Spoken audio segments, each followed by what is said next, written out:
Amen, secondaire. Amen, maman. Amen, famille de Christ.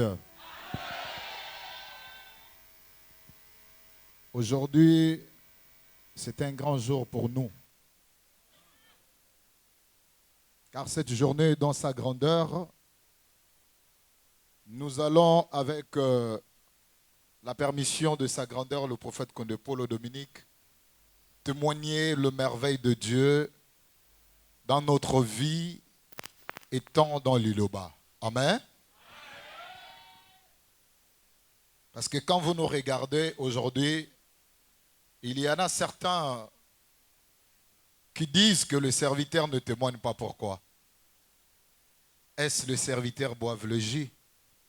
Si le serviteur ne témoigne pas, ce n'est pas parce que le témoignage manque, mais c'est justement pour ne pas vous donner l'impression que nous voulons vous faire pression afin que vous croyiez à l'Iloba.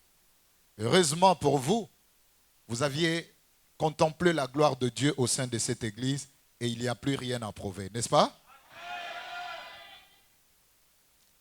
Et pour ce faire, aujourd'hui, à ce culte unique, en présence de sa grandeur, le prophète Condé Paulo Dominique, avec sa permission bien évidemment, nous tenons à chaque serviteur, quelques-uns qui vont être disponibles, à témoigner la grandeur de notre Dieu et ses merveilles dans notre vie. Commençons par moi qui suis mon Saroli Merveille, que vous connaissez, qui hier était un enfant ordinaire comme tout autre enfant auprès des parents.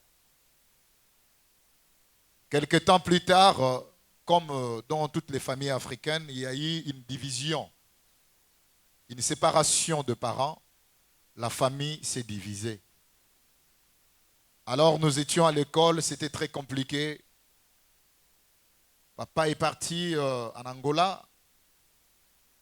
Resté en Angola, il a tout abandonné. Le coût de la vie a changé à l'instant même. La vie était devenue très amère et la souffrance a environné le reste de la famille qui était restée du côté de maman. Tout a commencé. Amen. Aussi jeune, d'ailleurs, au départ, je vous signale que je n'ai jamais prié dans une église avant l'Iloba. Jeunes que nous étions, nous avions attrapé une maladie. Et cette maladie, c'était une maladie vraiment qui pouvait nous entraîner à la mort, n'eût été l'Iloba. La maladie m'a frappé pendant 6 ans. Quelle maladie? Quand je vais au sel,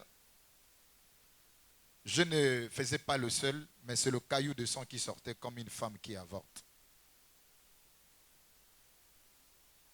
J'ai essayé de cacher. J'expliquais ça à maman, verbalement, mais jusqu'au point où je ne pouvais plus cacher. Il était question qu'elle vienne voir ce qui se passait. C'était pénible pour moi. Vous imaginez? J'étais gros, mais je maigrissais tout le jour jusqu'à perdre du poids, au point où les gens pouvaient y croire que j'avais atteint le sida. C'était trop fort. Maman m'entraînait dans tous les hôpitaux, il n'y avait rien. Les tradis praticiens, vous connaissez. Prenez les écorces de manguier, il faut piler, faire ceci, boire, faire la purge, etc. Même en forme de cipot, ça n'avait jamais marché. Ça n'avait jamais marché parce que le sang était permanent et j'en souffrais. C'est-à-dire que en 6 mois, je peux faire le sel une seule fois, mais couronné de sang. Et c'était très difficile depuis l'enfance. Après 6 ans de cette souffrance, en 1999, j'ai été reçu à l'Iloba. Nous étions en train de passer et il y a une jeune femme qui nous invite. Je ne connaissant pas les choses de Dieu, n'ayant pas mis pied dans une église quelconque. Alors pour nous, c'était comme une aventure, mais cette femme, qu'est-ce qu'elle veut Au lieu d'aller chercher l'argent comme les autres, tu te mets là pour appeler le passant. Est-ce que ça a des sens? Mais celui qui était avec moi était un petit oncle. Il me dit non, non, non, non. On ne refuse pas l'appel de Dieu. Allons. Nous sommes allés, on a rencontré les serviteurs qui nous ont prêché. Et nous sommes passés à la prophétie. Le Mosakoli me regarde. Il touche exactement ce que j'ai. C'est là où ma conscience se réveille. Je regarde la distance qui séparait l'endroit dans lequel l'église se trouvait et notre maison. Il était difficile pour moi de croire que quelqu'un lui aurait dit quelque chose à propos de moi. Parce qu'on a eu à déménager après la séparation de parents. On a déménagé, nous sommes allés plus loin, vivre dans des banlieues, dans des quartiers vraiment où la précarité dominait beaucoup. Parce que papa est parti avec tout, sans rien laisser. Il a fermé les écoles qu'il avait et il n'y avait plus rien. La misère avait démarré vraiment avec une grande puissance. Vous imaginez, maintenant quand vous arrivez face à quelqu'un qui vous dit ce qu'il en est, alors ça réveille la conscience. Et je lui ai prêté l'oreille. Il m'a dit tout ce qu'il fallait me dire. Au sorti de là, je suis allé, je n'avais plus continué le trajet. Je fais un demi-tour. Arrivé à la maison, j'ai raconté à maman. Maman me dit, c'est qui cet homme qui peut connaître la famille et te connaître comme ça? Allons-y. Nous sommes allés. Arrivé là-bas, ça a été pareil. Alors, maman n'était qu'en larmes. Mais face à ce que vous avez vu, mon fils, je l'ai amené partout. Les tradis praticiens ont fait des écorces, les ceci, ça n'a pas marché. Que faut-il faire? Et là, dans la prophétie, on va me révéler quelque chose que l'hôpital préalablement n'avait pas vu. C'était un problème de la rate. Mais ce n'était pas une rate normale. Vous imaginez, je ne pouvais pas marcher d'ici jusqu'au 9 étage sans me reposer 4 ou 5 fois parce que ça bloquait toute la partie là et je ne pouvais pas continuer la marche. Vous imaginez? Et après que cela est sorti de la prophétie, que l'hôpital viendra détecter ça parce que Mosakol nous a envoyés à l'hôpital. Allez-y, vous verrez ce qui va se passer. Et cette rate, à un moment donné, puisque je faisais les arts martiaux, ça m'avait complètement paralysé, bloqué, je ne pouvais plus faire de mouvement. Même tirer le souffle, c'était difficile pour moi. Et je ne comprenais pas qu'est-ce qui m'arrivait. Un jour, même en sortant de la maison pour aller à l'école, je me suis évanoui devant les gens à l'arrêt de bus. Je me suis retrouvé dans un hôpital où je me réveille, aucun parent autour de moi, mais les passants, ce sont eux qui ont pris soin de moi. Jusqu'à ce que le parent ait la nouvelle, venir trouver dans l'état dans lequel j'étais, c'était vraiment déplorable. Et c'est comme ça que nous avions décidé d'aller à l'hôpital. L'hôpital a détecté la même chose que la prophétie. Et décidément, nous avions résolu suivre l'Iloba. Là, ça va être ma première fois d'intégrer une église, d'aller prier dans une église. Je n'avais jamais été dans une église quelque part. Je n'avais jamais entendu parler de choses de Dieu. Mais depuis le temps, le bas âge, je disais à maman, même quand le parent, comme tous les parents qui disent aux enfants, qui demandent aux enfants, toi, qu'est-ce que tu veux être dans la vie? Qu'est-ce que tu veux devenir dans la vie?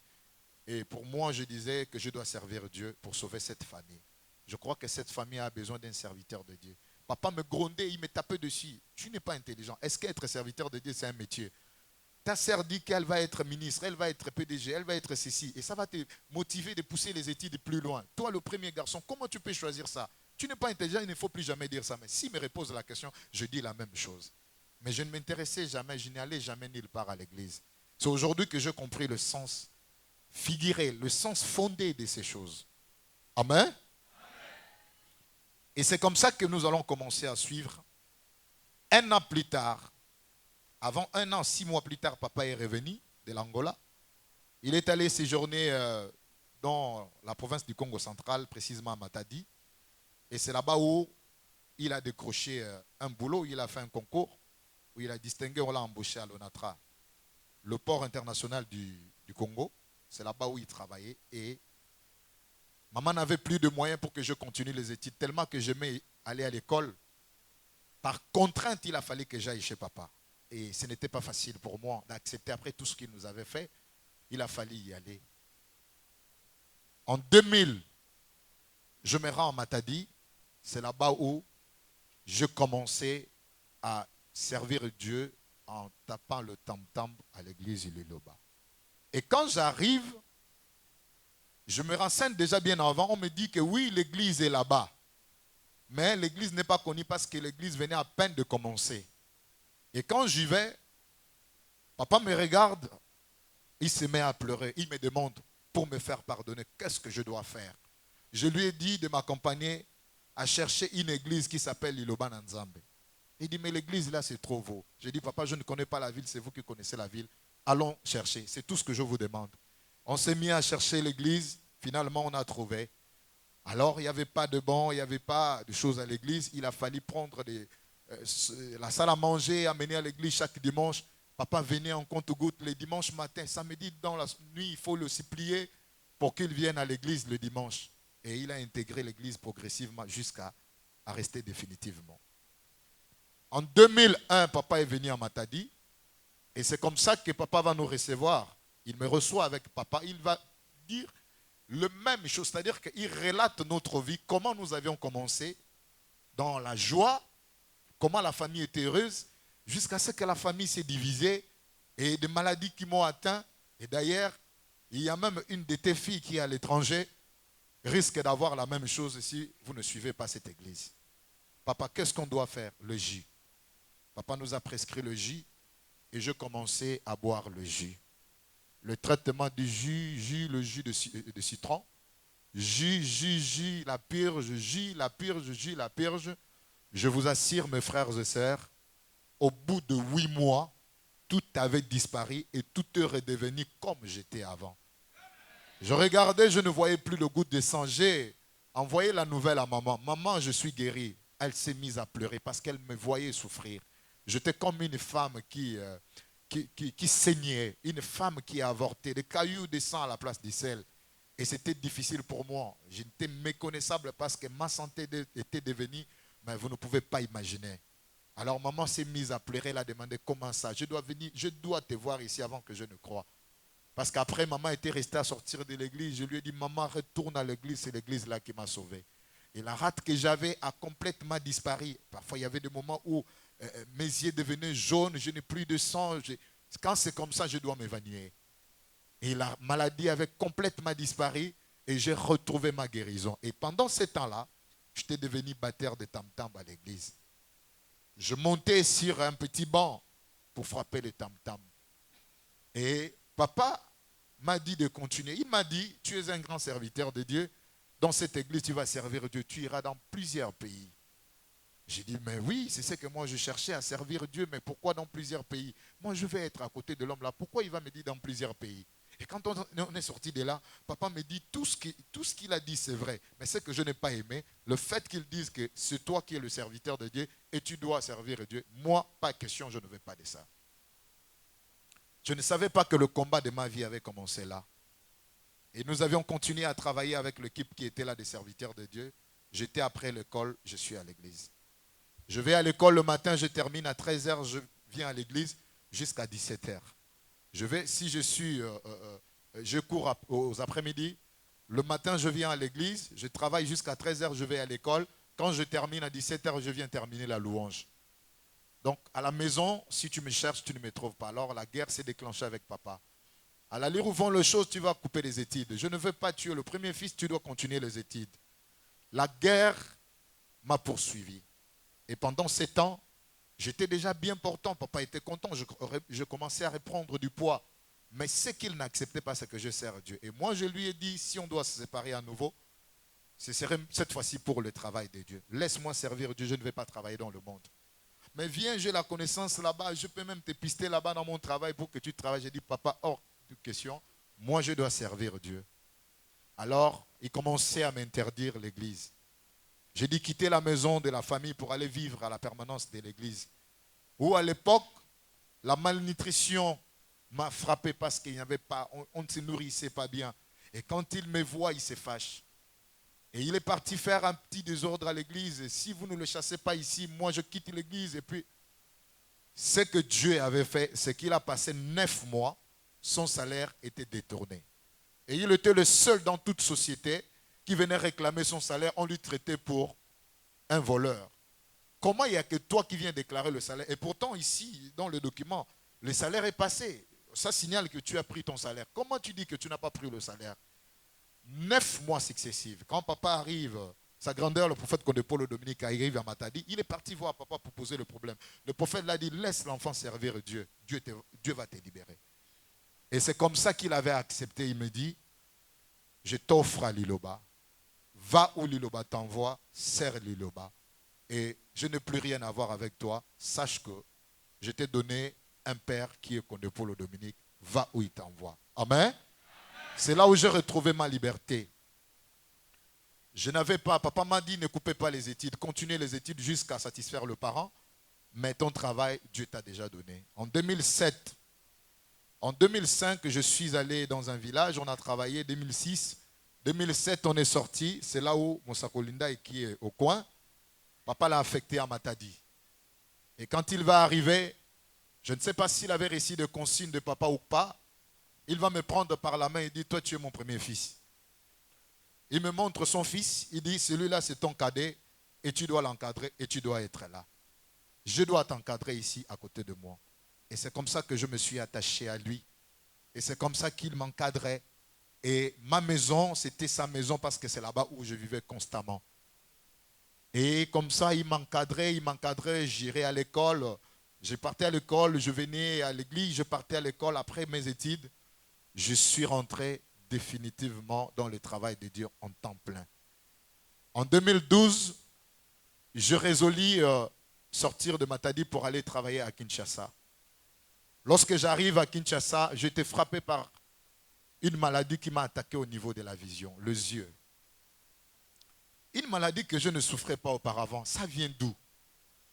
La cataracte est sortie, ça a divisé mon œil. Et de l'autre côté, je ne voyais pas bien. J'ai dit, mais Seigneur, qu'est-ce qui ne va pas? On m'a emmené dans un hôpital de catholiques, Saint-Joseph. Quand j'arrive là-bas, on me fait des examens, les médecins m'exigent l'opération dans 24 heures. Si tu restes comme ça, tu risques de devenir aveugle à vie. J'ai dit non, moi je ne peux pas aller me faire opérer comme ça, je vais chez papa. Quand je vais chez papa, j'arrive, papa me regarde et me dit non. Si tu essaies, parce qu'on m'avait proposé des hypothèses, me faire opérer ou me faire gratter. Mais le médecin me parlait des enjeux qu'il y avait autour de cette opération. Si on me grattait ça ou on m'opérait, c'est une opération qui n'était vraiment pas assez sûre, mais il devrait essayer avec leur expérience. Quand j'arrive, papa me dit non, non, non, non, non. Tu ne dois pas oser passer au bloc. C'est là où tu vas devenir aveugle. Mais le J ne repart plus là-bas. J'ai dit, oui papa, voici l'ordonnance. Il dit, mettez-moi l'ordonnance là de côté. Ce problème n'a rien à voir avec cette ordonnance. Papa m'a indiqué comment je faisais. Je devrais faire le J. Je buvais le J, je mettais dans les yeux, je mettais matin, midi, soir. Matin, je pris des flacons de collyre. Je mis le J dedans, je mettais matin, midi, soir. Et la cataracte partait, ça partait doucement, doucement jusqu'à disparaître. Je repris ma vision complètement. Amen. Et en 2013, 2014, papa va m'affecter ici au Gabon. Je viens à Franceville. 3 mois après, je viens ici à Libreville. Et c'était compliqué. À Libreville, ça rebondit un moment. Une nuit, je dors. On dormait avec le responsable sortant. Et la nuit, je le touchais, je lui ai dit ça ne va pas. Quand il me regarde, les yeux sont fermés. Les yeux ne s'ouvraient pas. La nuit, vers minuit, les yeux étaient fermés, enflés, comme s'il y avait des choses qu'on m'a mis, je ne voyais pas.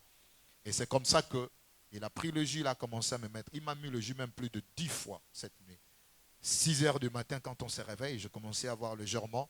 Je continue avec le jus. Depuis 2014 que cela est reparti jusqu'à aujourd'hui. Ceux qui m'ont vu, voyez, à un moment, je portais des lunettes.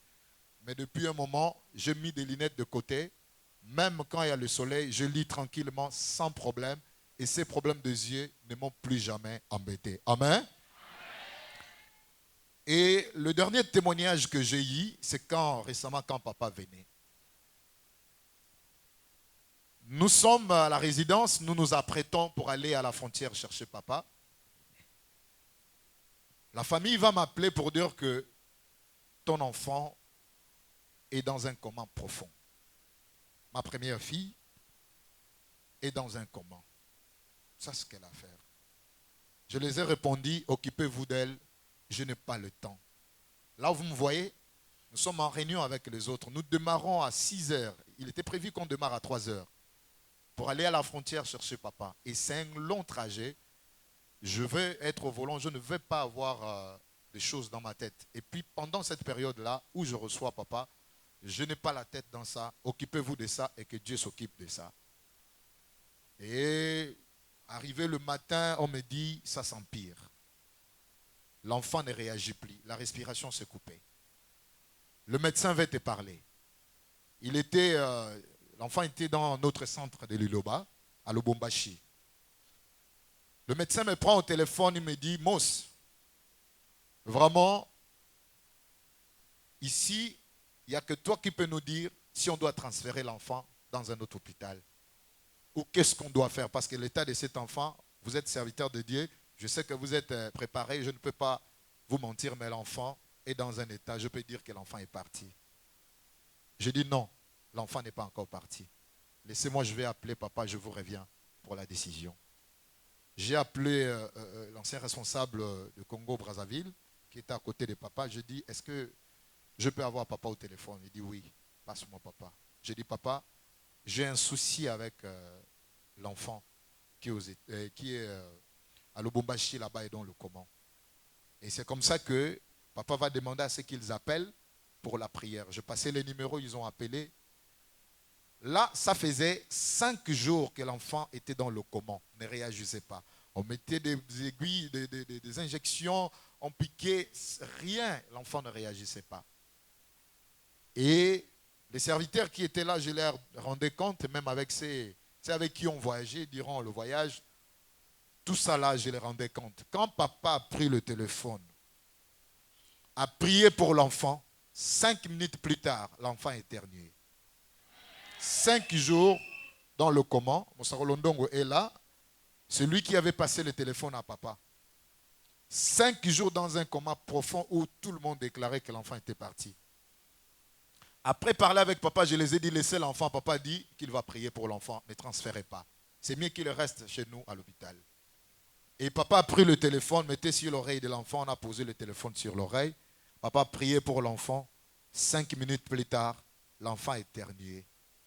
Et les médecins ont crié, les gens ont rempli la chambre. Ils m'ont appelé, j'étais au volant, je les ai dit, papa a déjà donné la prière, vous m'appelez, pourquoi? Non, nous voulons juste t'annoncer que l'enfant va bien. L'enfant a éternué, l'enfant a réagi. On n'était même pas encore arrivé à la frontière. On était garé quelque part. Est-ce que je peux écouter pour entendre sa voix, pour savoir? Oui, ils ont mis le téléphone, l'enfant a réagi. Continuez à donner le J. Mais quand l'enfant est sorti du coma, elle délirait. L'enfant a perdu connaissance, elle parlait n'importe quoi, elle voyait les gens, elle courait en désordre, obligée de l'enchaîner. Et c'est comme ça que je vais rappeler papa, papa va dire non, ça va aller. Le fait qu'il était dans un coma profond, l'enfant était déjà parti, il est revenu, c'est-à-dire que Dieu doit réinitialiser sa mémoire pour que tout redevienne en forme. Continuez à donner le J. On a continué à donner le J. 2 jours après, l'enfant a retrouvé ses facultés et jusqu'à présent, l'enfant se porte merveilleusement bien. Amen. Voici le contour de ces témoignages. Auprès de cet homme, sa grandeur, le prophète Condé Paulo Dominique, et de maman Safala Marceline, nous avions tous, autant que nous sommes récits, un esprit d'adoption sur lequel nous disons Abba, Abba Père.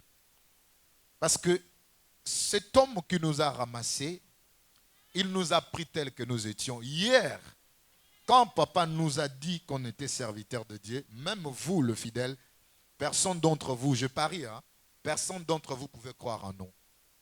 Parce qu'on ne donnait aucune assurance selon la chair.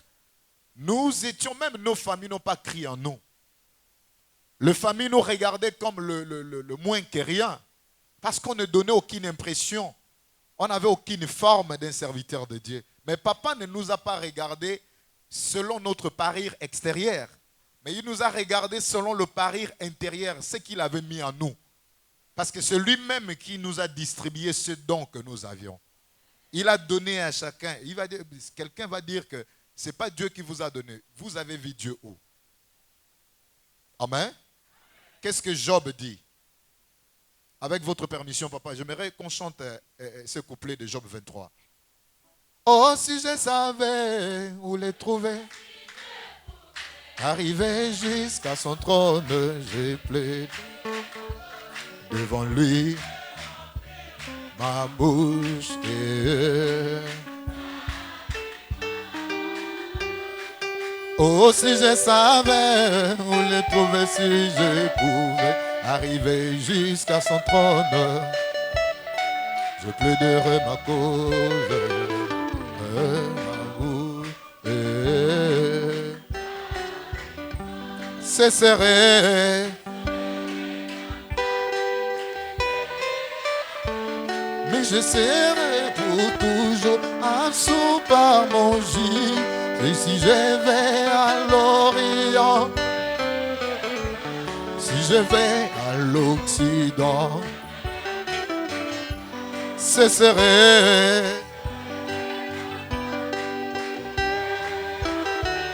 Mais je serai pour toujours absous par mon gîte. Mais si je vais à l'Orient, il n'y est pas. Si je vais à l'Occident, je ne le trouvais pas. Est-il occupé au nord? Se cache-t-il au midi? Il sait néanmoins.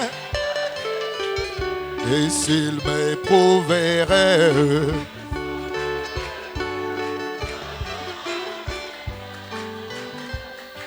amen. Amen.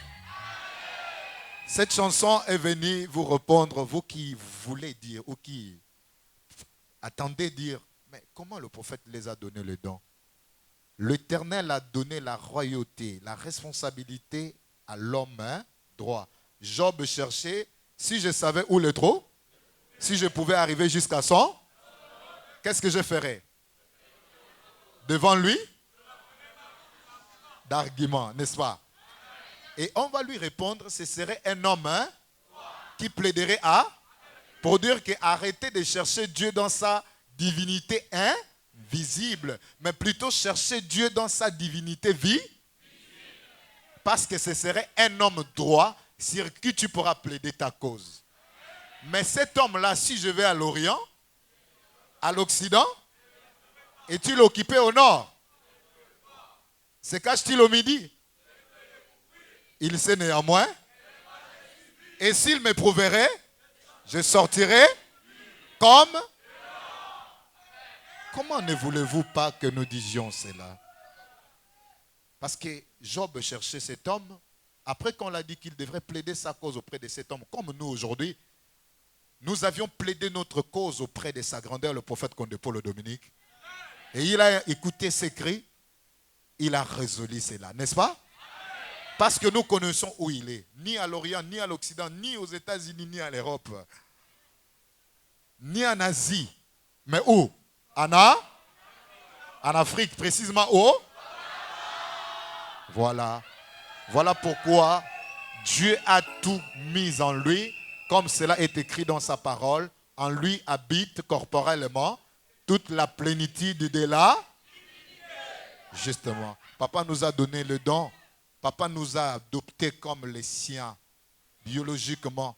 Qu'est-ce que papa ne nous a pas fait? Financièrement, papa nous a soutenus. Avec les études, papa nous a soutenus. Et beaucoup de choses dont nous ne saurons vous énumérer. Parce qu'après un moment de calvaire dans la vie, papa était là. Je n'avais jamais connu un homme de Dieu ou un seul véhicule qu'il a. Les fidèles se remplissent pour aller à la louange. Il dit aux fidèles, montez. Et lui va prendre maman. Ils prennent les raccourcis. Quand papa est arrivé, j'ai regardé papa et maman, j'ai dit, mais les hommes là ne se fatiguent pas. Depuis quelle année ils marchent, ils font des trajets, mais jusqu'à aujourd'hui, ils sont toujours en forme. Sur la route de Makoko, une route dégradée comme ça. Mais maman nous dit, on arrive à 2h. Maman dit, papa, on peut continuer directement jusqu'à Libreville, non? 2h qu'on arrive à Makoko, maman propose à ce qu'on continue. Ça veut dire qu'elle était encore en forme. Vous pensez que cette énergie, charnellement, quelqu'un peut avoir ça? Voilà. Donc, pour nous, C'est un grand témoignage. Quand vous nous voyez servir Dieu, à s'attacher à ces dieux, nous savions ce qu'il a fait pour nous au travers de sa grandeur, le prophète Paul Dominique. Et maman Marceline Safala, qui est notre maman que Dieu nous a donnée, qui nous a pris avec son cœur. Tu ne vas jamais aller voir maman Safala et ressortir comme ça. Quand tu reviens du voyage de Matadi, tu tournes là-bas, maman. Quand il te voit déjà, toi tu veux quoi? Maman, je suis venu là, c'est que c'est mauvais chez moi. Elle ne dit pas deux mots. Elle fouille seulement, elle sait que tu as un problème. Papa, ton fils là a un problème. Viens, tu veux quoi? Maman, le J. Maman, quelque chose. Elle prend, elle te donne directement. Depuis nos bas âges, je n'avais pas une barbe. J'ai eu ma première barbe étant à Liloba. Je n'étais pas comme vous me voyez, certains m'ont vu, n'est-ce pas? Et tout ceci, c'est Liloba. En qui est-ce que témoignait cette grandeur? Amen. Après que je me suis marié, j'ai épousé une femme qui arrivait, elle avait un problème au niveau des seins, cancer des seins. Que lorsque ça l'embête, la première fois que j'ai assisté à ça, minuit, 2 heures, alors là, je me suis dit, Seigneur, si tu as permis que dans ma maison, une telle chose arrive, c'est parce que c'est ici que tu l'as envoyé venir trouver sa guérison. On va appeler papa qui va donner la prière. Papa dit, ça s'est dégénéré déjà à l'intérieur, un cancer qui devrait l'amener à la mort si tôt. Mais le fait de prendre cette prière, ce cancer ne va plus évoluer, ça va s'arrêter. Quand ça la prenait, elle roulait au sol. J'avais pitié de l'enfant d'autrui. Qu'est-ce qui se passe, Seigneur? Pourquoi ça? Et quand papa a donné la prière, papa l'a dit comment elle devrait faire, frotter le J. Je vous assure que cela n'avait pas pris un mois. Depuis 2017, ça a disparu jusqu'à aujourd'hui. Ça n'a plus jamais dérangé. Alors, est-ce que nous avions des témoignages ou pas? Voici nos témoignages. Voici quand vous nous voyez. Alors la main dans la poitrine, nous disons merci à papa. Sa grandeur, le prophète Paul Dominique, vous êtes le sauveur de l'univers. L'amour que vous nous aviez enseigné, papa, de la même manière que vous nous avez pris, vous nous aviez gardés, vous nous aviez encadrés, nous faisons la même chose aux jeunes gens qui viennent aujourd'hui. Parce que vous nous aviez enseigné par ces actes, afin que nous rendons l'ascenseur à ceux qui viendront après nous. Et c'est ce que nous sommes en train de faire. Au nom de tous les serviteurs de Dieu, ainsi que de toute l'église du Gabon, papa, nous tournons humblement vers vous pour vous dire merci. Notre merci verbal ne suffira pas. Le merci matériel non plus. Vous ne faites pas allusion au matériel. Alors, le plus grand merci que nous pouvions vous donner, c'est de battre un travail tel que vous les aimez et que de marcher comme vous nous orientez. Vous nous avez toujours enseigné pour que ce merci soit assez consistant à votre égard. Et je me tourne également vers maman. Maman, vous êtes une femme au grand cœur. Parce que pour nous garder, chacun de nous est venu avec son esprit, avec son éducation de base. Nous avions causé beaucoup de désagréments autour de vous. Nous avions posé des actes, bien que ça soit par inadvertance, mais ceci n'étaient pas des actes qui pouvaient plaire à quelqu'un. Mais vous nous avez supportés depuis autant des années. Regarde-nous aujourd'hui, nous sommes de vieux garçons. Et regarde-nous aujourd'hui, nous nous sommes mariés. Nous avions aussi des enfants sur qui nous léguons aussi l'éducation que vous nous avez donnée. Alors c'est grâce à vous que nous sommes ce que nous sommes. Maman, nous vous disons merci infiniment. Merci pour ce cœur que Dieu vous a donné d'une mère qui encadre et qui reçoit tout le monde sans demander son ethnie, sa famille, d'où il vient, d'où il était, d'où il a grandi. Mais une fois qu'il se présente devant vous, vous prenez à bras le corps et vous accordez tout soutien possible. Pour cela, nous vous en serons infiniment gré pour tout ce que vous avez eu à faire dans notre vie. Nos enfants, nos arrière-enfants écouteront ces témoignages et vous en garderont en mémoire à jamais parce que ce que vous aviez fait, même nos propres familles charnelles, biologiques, n'ont pas pu nous faire cela. Amen. Vraiment merci papa, merci maman pour cet amour et que vous aviez témoigné à notre présence, à nos personnes que nous sommes aujourd'hui. Et cela nous donne la fierté de parler de ça à qui veut l'entendre sans hésiter car c'est énorme pour nous. Amen.